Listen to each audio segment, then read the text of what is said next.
Welcome back, and thank you for joining me again. It's very late here, um, but I wanted to make this video before I call it a day. It's a question that's been on my mind the whole day today, and I wanted to share with you my thoughts on that.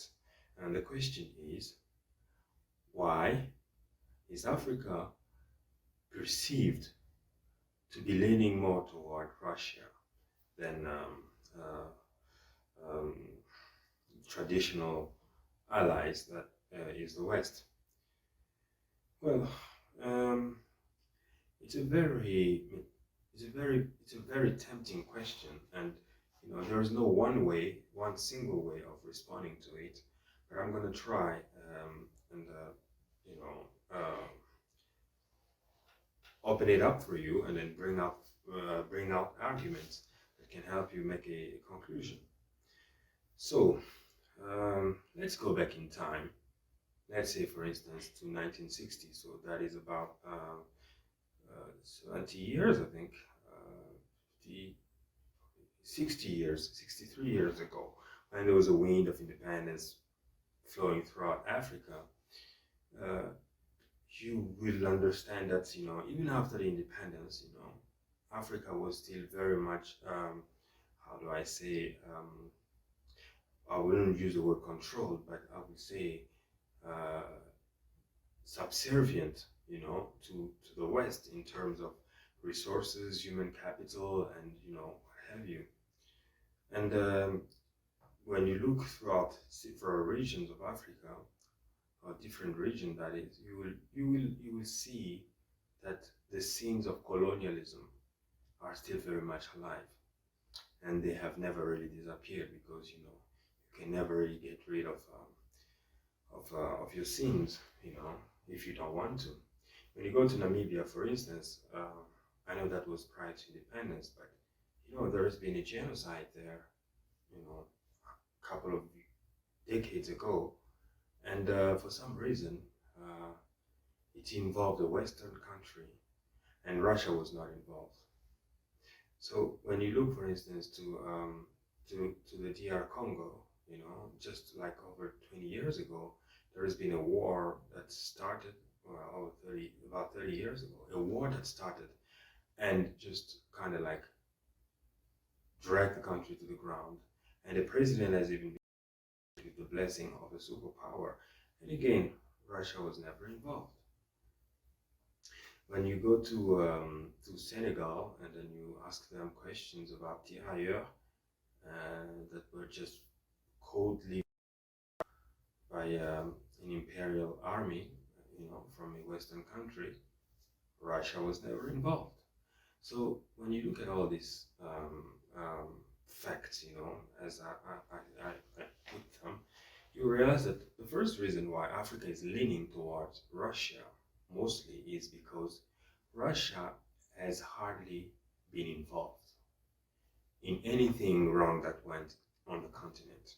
So already they are absolved responsibilities from all the wrongdoings that have occurred with years on the continent. So one of the reasons why, I think Africa is leaning already toward Russia, because it sees Russia as a how do I say this? Russia as a country that respects, well, not respects, but a country that does not meddle in its affairs or impose certain policies. That's one of the reasons. And then I think the second reason why I think Africa is leaning towards Russia is, when you are a bully,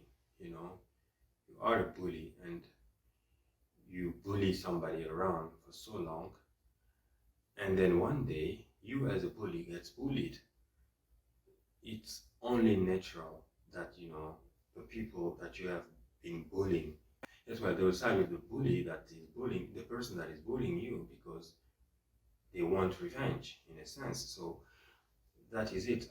I think also, besides the fact that Russia has never really been involved on the continent, it also gives a sense of, I won't say pleasure, because that would be sadistic, but a sense of, not satisfaction either, but a sense of evenness, from an African standpoint to see that, oh, okay, so this is what we have been dealing with all along, and then now you are on the receiving end of it, and deal with it.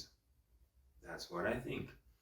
And also on top of it is Africa has always tried to emancipate itself from the claws of modern day colonialism, because it's a very much, you know, true concept. You know, there is a modern colonialism happening, and Africa is trying to break away from it. And I think it also sees Russia as a potential ally in doing just that. You know, I'll give you, for instance, the coup and all the coups that have been happening in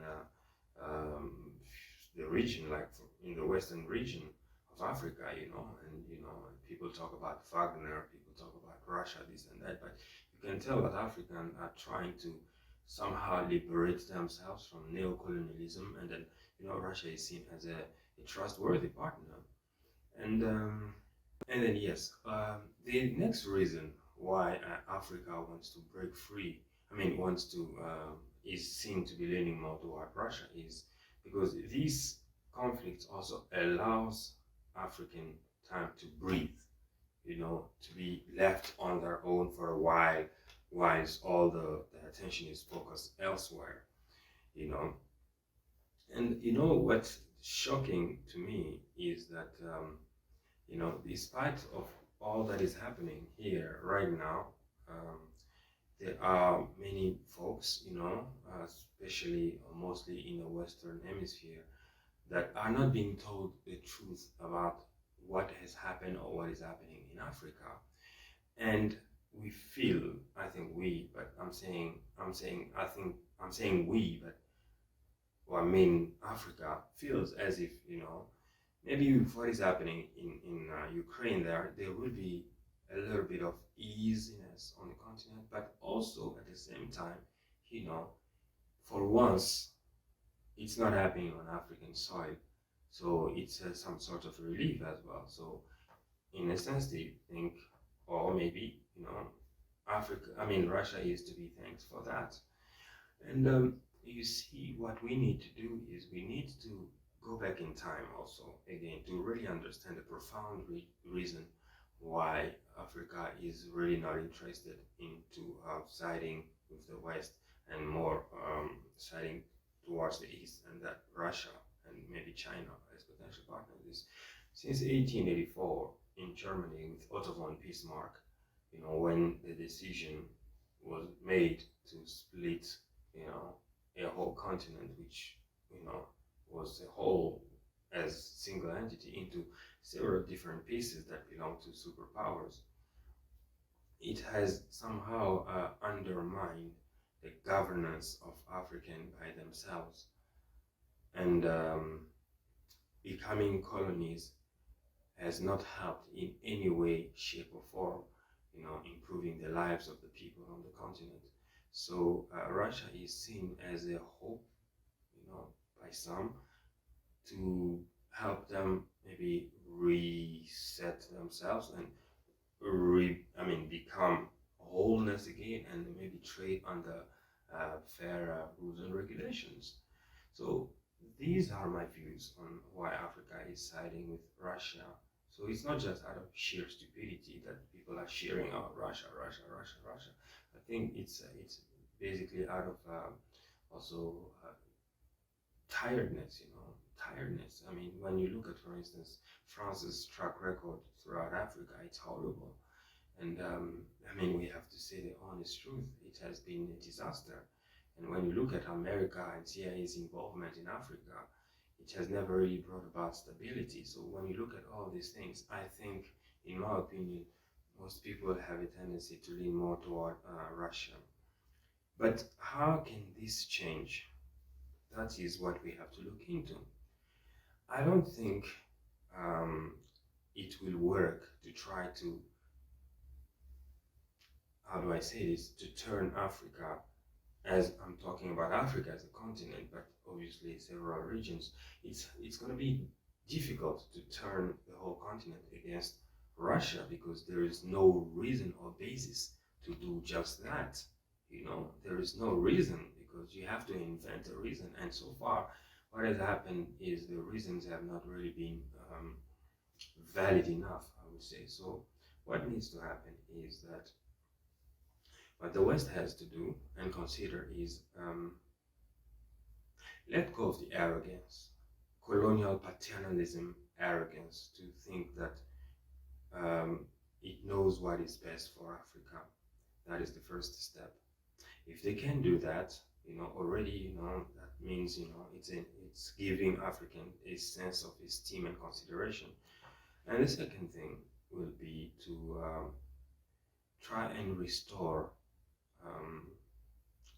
whatever of Africa that is still in the coffers, whether it be art, whether it be whatever it is, if you can just try and restore those things, restitute, restitution, initiate a restitution plan where, everything is being given back. When you can do that, because when you look at, for instance, the British Museum of Art, I'm not disputing the provenance of its arts, but I think some of them are from questionable origins, or the means of obtention are not quite noble. So, it's little things like that, gestures of good faith that, okay, we are doing that. And then the third thing will be to engage on a much more honest, honest ground, economically or politically, it's being honest and saying that, okay, you know what, you have what we haven't got, and we will not steal or pillage from you. We are willing to trade things for that, so that it can be a win-win partnership.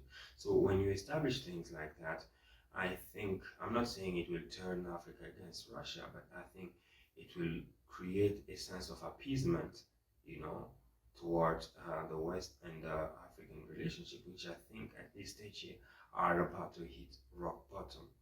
And nothing is done, and should nothing be done, it will be severed and severed forever.